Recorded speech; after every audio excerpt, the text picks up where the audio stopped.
হাতে কি সময় খুব অল্প? তাহলে ঝট করে শুনে নিন আজকের এই টলিউডের লেটেস্ট গল্প। মাটিকে বোকা বানাতে আকাশ আজকে নিল একেবারে ছদ্মবেশ। হ্যাঁ বন্ধুরা, আজকের এই টলিউডের লেটেস্ট আপডেটে দেখতে পাওয়া যায় ঘরেতে মাটি বিছানায় শুয়ে ঘুমোচ্ছে। হঠাৎই আকাশ শিব ঠাকুর সেজে সেই ঘরেতে এসে দাঁড়ায় আর হিন্দি ভাষায় বলতে থাকে, আঁখ খোলকে দেখ তেরে ঘর মে কন আয়া হে, তাকা আমার দিকে। এরপর মাটির ঘুম ভেঙে যায় আর মাটি তো দেখে অবাক হয়ে যায় আর বলে ওঠে, ভোলে বাবা তুমি এসেছো? তখন আকাশ বলে ওঠে, তুই আমার বড় ভক্ত, তোর ভক্তি ভালোবাসা দিয়ে আমি যা বলবো তা করতে তুই একেবারেই রাজি তো? তখন মাটি বলে, হ্যাঁ আমি সবকিছু করতে রাজি।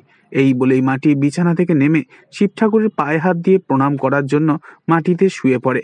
তা দেখে মজা পেতে থাকে আকাশ। আর হঠাৎই মাটির মনে সন্দেহ জাগে আকাশের পা স্পর্শ করা মাত্রই। তো এই ছিল আজকের টলিউডের লেটেস্ট আপডেট।